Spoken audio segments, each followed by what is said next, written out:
চিনি চিনি ছাড়া আমাদের সকাল থেকে রাত্রির অবধি চলা খুবই কঠিন। চিনি ছাড়া আমাদের চা হয় না, যেটা দিয়ে দিন শুরু হয় সেটাই শুরু হয় চিনি দিয়ে। শুধু তাই নয়, অনেকেই রয়েছেন এরকম যে মিষ্টি খেতে ভালোবাসেন, কিছু না থাকে তো শুধু চিনি খায়। এই চিনি আমরা খাই, খেলে অনেক রকম অপকার হয়। এই চিনি খেলে আমাদের নানা রকম অপকার আছে সেটা আমরা জানি, যেমন দাঁত নষ্ট হয়, বাড়তি ক্যালোরির কারণে ওজন বেড়ে যায়, ব্লাড সুগার বেড়ে যায়, এই ধরনের নানা রকম বিষয় আমাদের জানা আছে। কিন্তু অজানা বেশ কিছু জিনিস রয়েছে যেগুলো নিয়ে আজকের আলোচনা।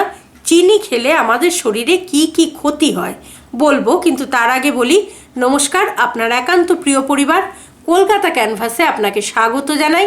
আপনি যদি এই পরিবারের একজন এখনও না হয়ে থাকেন তাহলে প্লিজ সাবস্ক্রাইব করে নিন কলকাতা ক্যানভাস। পাশেই বেল আইকন রয়েছে, প্রেস করে অন করে নিন, তাহলে নতুন ভিডিও আপলোড হওয়ার সঙ্গে সঙ্গেই নোটিফিকেশান পৌঁছে যাবে আপনার কাছে। এবার বলি চিনি আমাদের শরীরে কি কি অপকার করে থাকে। প্রথমেই বলি চিনি কিন্তু আমাদের খিদে বাড়িয়ে দেয়। খিদে বাড়িয়ে দেওয়ার জন্য আমাদের শরীরে ওজন বৃদ্ধির একটা আশঙ্কা থেকেই যায়। চিনিতে রয়েছে লেপটিন প্রতিরোধক ক্ষমতা, যেটা আমাদের খিদে নিয়ন্ত্রণ করে। সেই কারণেই অত্যাধিক চিনি খেলে আপনার কিন্তু খিদে বাড়বে, যার ফলে আপনার ওজনটাও বাড়বে। সুতরাং আপনি যদি স্লিম এবং ফিট থাকতে চান তাহলে অবশ্যই কিন্তু চিনিকে দূরে রাখতে হবে। এবার যেটা বলবো সেটা হচ্ছে আমাদের দেহে যে এনার্জির প্রয়োজন সেটা আসে আমাদের খাদ্য থেকে, আর এই খাবারকে দেহের ব্যবহারযোগ্য এনার্জিতে রূপান্তরিত করতে সাহায্য করে ইনসুলিন হরমোন। অতিরিক্ত চিনি খাওয়ার দরুন এই ইনসুলিন হরমোনের ভারসাম্য নষ্ট হয়, ফলে দেহে ইনসুলিনের মাত্রা কমে যায় অথবা বেড়ে যায়, যেটা শরীরের নানা রকম সমস্যার কারণ হয়ে দাঁড়ায়। তাই চিনি যদি আপনি অতিরিক্ত মাত্রায় খান তাহলে আপনার ইনসুলিনের মাত্রা বাড়তে পারে অথবা কমতেও পারে। সেই ক্ষেত্রে কিন্তু শরীরে নানা রকম সমস্যা দেখা দেবে। এবার আসি লিভারের কথায়। লিভারের সর্বনাশ করতে পারে চিনি। মাত্রাতিরিক্ত চিনি যদি খাওয়ার অভ্যেস করেন তাহলে লিভার অতিরিক্ত কাজ করতে বাধ্য হবে।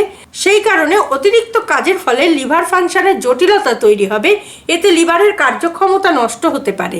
সুতরাং আপনার লিভার ভালো রাখতে চিনি থেকে দূরে থাকতে হবে। এবার আসি কিডনির কথায়। অতিরিক্ত চিনি, বিশেষ করে কোমল পানীয়ের সাথে, যেমন সফট ড্রিঙ্ক আমরা খাই, তার সঙ্গে অনেক সময় একটু চিনি মিশিয়ে খাওয়া হয়, অনেকেই খান, বাড়তি চিনি মিশিয়ে খান, সেটা কিন্তু কিডনির রোগের জন্য ভীষণ ভীষণ ক্ষতিকারক। তাই কিডনিকে ভালো রাখার জন্যও কিন্তু চিনিকে দূরে রাখতে হবে। এবার বলি পুষ্টির ভারসাম্যহীনতাও তৈরি করতে পারে চিনি। কিভাবে বলি, চিনি যদি আপনি খেতে শুরু করেন এক নাগারে, প্রত্যেক দিন একটু একটু করে চিনি বাড়াচ্ছেন, একটা সময় দেখবেন আপনি চিনির প্রতি বা মিষ্টির প্রতি আসক্ত হয়ে উঠছেন। আর চিনি খাওয়ার এই প্রবণতা থেকেই চিনির প্রতি আসক্তি জন্মায়, আর এই আসক্তি অন্যান্য পুষ্টিকর খাবার গ্রহণে বাধা দেয়। বাড়তি চিনি দেহের পুষ্টি আহরণেও বাধা প্রদান করে। তাই পুষ্টির যদি ঠিক রাখতে হয়, শরীরে পুষ্টিকে ঠিক রাখার জন্য অবশ্যই চিনিকে বর্জন করতে হবে। বাতের ব্যথা সকলেরই রয়েছে, কম বেশি সকলেরই বাতের ব্যথা একটা রয়েছে। এই বাতের ব্যথাকেও বাড়িয়ে তোলে চিনি। চিনিতে আছে ইউরিক অ্যাসিড, যেটা কোনো ধরনের বাতের ব্যথার সমস্যা বৃদ্ধি করতে বিশেষ ভূমিকা পালন করে। বিশেষ করে গেঁটে বাতের জন্য চিনি ভীষণ সর্বনাশের কারণ। বাতের ব্যথার ক্ষেত্রে প্রথমেই বললাম চিনিতে আছে ইউরিক অ্যাসিড। সুতরাং ইউরিক অ্যাসিডকেও যদি কন্ট্রোলে রাখতে চান তাহলে কিন্তু চিনি অতিরিক্ত মাত্রায় খাওয়া যাবে না। শুধু তাই নয়, প্যানক্রিয়াটিক ক্যান্সারের জন্যও কিন্তু চিনিকে দায়ী করা হয়।